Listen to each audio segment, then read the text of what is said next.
Hello बच्चों, कैसे हो आप लोग। उम्मीद करते हैं आप सभी बढ़िया होंगे। तो आज फिर से हम लोग काफी टाइम बाद जुड़ रहे हैं। साइंस का एक चैप्टर को डिस्कस करेंगे। इससे पहले काफी चैप्टर हो चुके हैं। अगर आप लोगों ने नहीं देखा है तो जाके हमारे यूट्यूब चैनल वाईआरएस लर्निंग पे देख लीजिएगा। और आज हम लोग conservation of plants and animals chapters को डिस्कस करते हैं, ठीक है। इसमें जो टॉपिक कवर करने होंगे हम लोगों को वो है डिफॉरेस्टेशन, क्या कारण है डिफॉरेस्टेशन का, फिर डिफॉरेस्टेशन करने के बाद उसका कॉन्सिक्वेंस क्या है, मतलब कि उससे उसका रिजल्ट क्या होता है, फिर बायोडाइवर्सिटी क्या होती है, वाइल्ड लाइफ सेंचुरी, ये सब क्या है, नेशनल पार्क, ये सब आज हम लोग इस चैप्टर में देखने वाले हैं। चलिए तो अब हम लोग देखते हैं। पहले तो हम लोग जान लेते हैं कि कंजर्वेशन का मतलब क्या होता है। प्लांट्स और एनिमल्स को कंजर्व करने का मतलब है कि उन्हें प्रोटेक्ट करना। अगर हम लोग उन्हें प्रोटेक्ट नहीं करेंगे तो वो एक टाइम के बाद खत्म हो जाएंगे, एक्सटिंक्ट हो जाएंगे। जैसा कि आप लोगों ने देखा होगा, डायनासोर को रियल में तो किसी ने नहीं देखा होगा, लेकिन आप लोगों ने मूवीज में देखा होगा डायनासोर। तो क्या हुआ उनके साथ, डाइवर्स कंडीशन आया तो फिर वो खत्म हो गए, एक्सटिंक्ट हो गए। तो वैसे ही आज के जो एनिमल्स प्लांट्स हैं उन्हें भी कंजर्व करने की जरूरत है। अगर नहीं करेंगे तो वे भी एक वक्त टाइम के बाद एक्सटिंक्ट हो जाएंगे, खत्म हो जाएंगे। तो चलिए आज हम लोग इसी के इम्पोर्टेंस को पढ़ने वाले हैं। तो हम लोग देखते हैं डिफॉरेस्टेशन क्या होता है। Deforestation means cutting of a tree, है ना, द प्रोसेस ऑफ, वही है। हम लोग आखिर ये ट्री को कट क्यों करते हैं? अपने फायदे के लिए करते हैं, पैसा कमाने के लिए करते हैं, वहाँ पे घर बनाने के लिए करते हैं, है ना, या फिर इंडस्ट्री लगाने के लिए, अर्बनाइजेशन के लिए, इन सब चीज़ों के लिए, या तो एग्रीकल्चर के लिए, या तो वो जो पेड़ काटे हैं हम लोगों ने उससे फर्नीचर बनाने के लिए। ओवरऑल अपने फायदे के लिए हम लोग पेड़ को कटिंग करते हैं। अब हम लोग आगे देखते हैं इसमें, ठीक।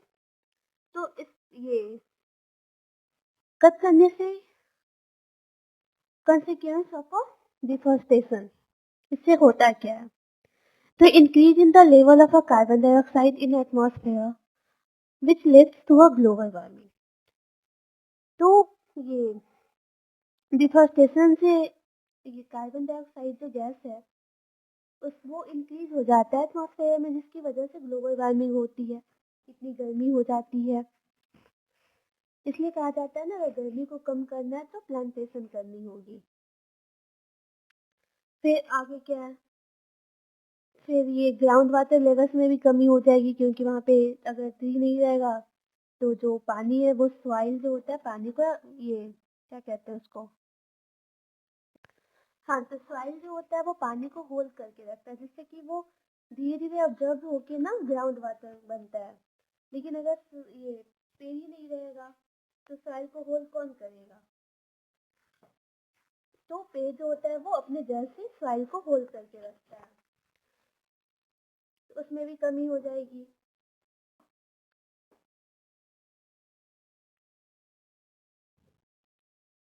तो हम लोग ये देख रहे थे कि ग्राउंड वाटर की जो लेवल्स है उसमें भी कमी हो जाएगी। फिर increase in pollution level and atmosphere, आपको सभी को पता है।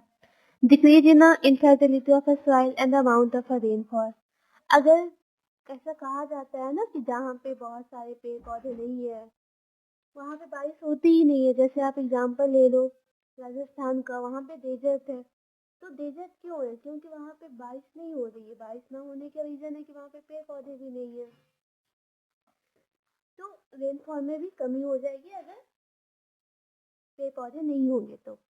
Increase in frequency of draft and flood, तो इस केस में सूखा पड़ जाएगा, जिसको कहते हैं ना अकाल हो गया, सूखा पड़ चुका है, कोई भी अनाज नहीं उपज रहा है तो खाएंगे क्या।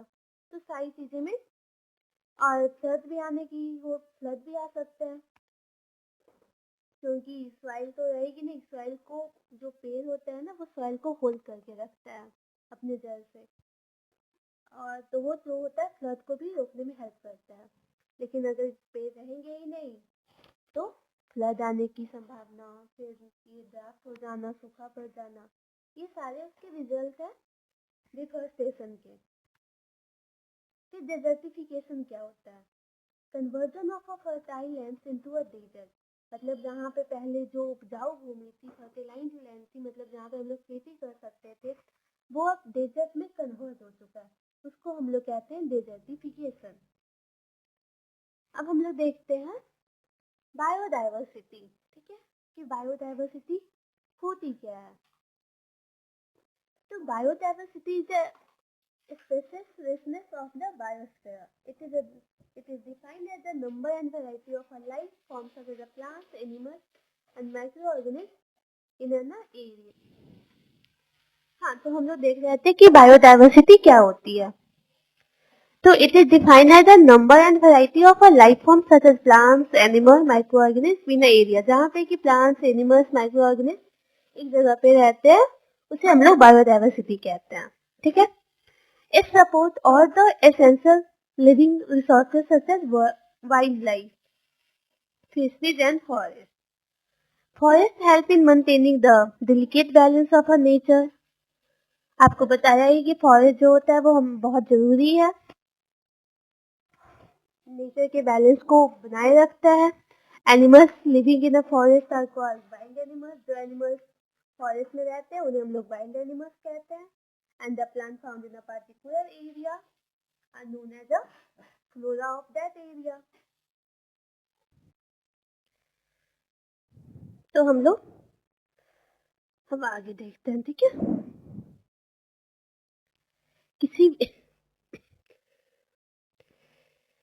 किसी भी पर्टिकुलर एरिया में जो एनिमल्स पाए जाते हैं वो वहाँ का फना कंस्टिट्यूट करते हैं। ठीक है, और किसी भी पर्टिकुलर एरिया में जो प्लांट्स पाए जाते हैं वो वहाँ का फना कंस्टिट्यूट करते हैं। वही बातें यहाँ पे लिखी गई है। सॉरी, वो वहाँ एक मिनट। हाँ, किसी भी पर्टिकुलर एरिया में जो एनिमल पाए जाते हैं वो वहाँ का फना कंस्टिट्यूट करते हैं। ठीक है, और किसी भी पर्टिकुलर एरिया में जो वहाँ पे प्लांट्स पाए जाते हैं वो वहाँ का फ्लोरा कंस्टिट्यूट करते हैं।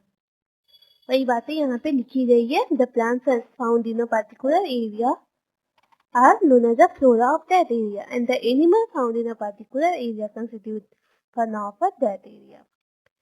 So those species of a plants and animals which are found only in a particular area are called endemic species. ठीक है, वैसे प्लांट्स एनिमल जो किसी एक पर्टिकुलर एरिया में ही पाए जाते हैं उनको हम लोग इंडेमिक स्पेसीज कहते हैं। अब हम लोग आगे देखते हैं। Species is a group of organisms in a population which are capable of interbreeding. तो अब हम लोग आगे देखते हैं। ठीक है, the animals whose numbers are a dimension to a level that they might have a extension are called endangered animal। मतलब वैसे एनिमल उनकी जो संख्या है ना वो बहुत कम हो चुकी है। अगर आज हम लोग उन्हें प्रोटेक्ट नहीं करेंगे, उनको उनका जो सर्वाइवल कंडीशन है वो नहीं हमको प्रोवाइड करवाएंगे तो वो एक टाइम के बाद एक्सटिंक्ट हो जाएंगे। जैसे कि उस एनिमल्स में आते हैं उससे मतलब वैसे एनिमल्स जो इंडेंजर्ड होने की लेवल तक पहुंच चुके हैं, जिन्हें अगर हम प्रोटेक्शन ना दें तो वो एक्सटिंक्ट हो सकते हैं। उस एनिमल्स को हम लोग इंडेंजर्ड एनिमल्स कहते हैं। Example tigers, lion and elephants. तो Project Tiger was launched by the government of India to protect endangered tiger in their natural habitat. तो प्रोजेक्ट टाइगर जो था ना वो गवर्नमेंट ऑफ इंडिया के द्वारा लॉन्च किया गया था ताकि जो इंडेंजर्ड टाइगर है जो कि एक्सटिंक्ट होने पे आ चुके हैं, जो कि खत्म होने पे आ चुके हैं, उसके लिए प्रोजेक्ट टाइगर लॉन्च किया गया था ताकि उनको उनका जो नेचुरल हैबिटेट है वो प्रोवाइड करवाया जाए, उनको बचाया जाए। ठीक है, The flora and the fauna of a particular habitat can be protected through a special protected area. तो वैसे ही फ्लोरा भी है। ठीक है, तो हम लोग आगे देखते हैं। हाँ, प्रोटेक्टेड एरिया, ठीक है। The protected area is a defined geographical space which is recognized and managed by the government to achieve the long-term conservation of a nature, culture and preserve ecosystem. Protected area वो होता है जो कि जहाँ पे कि हम लोग कंजर्वेशन करते हैं नेचर का, वहाँ पे कंजर्वेशन ऑफ नेचर में होता है कल्चर को, एंड प्रिजर्व हम लोग इकोसिस्टम को प्रिजर्व करते हैं, ठीक है। तो अब हम लोग आज के लिए यहाँ पे रहने देते हैं, बाकी आप लोग इसको पढ़ के आइएगा। हम लोग नेक्स्ट क्लास में देखेंगे वर्ल्ड लाइफ सेंचुरी क्या होती है, नेशनल पार्क ये सब के बारे में, और नेक्स्ट क्लास में चैप्टर को हम लोग कंक्लूड कर देंगे, ठीक है। So bye bye, take care, thank you.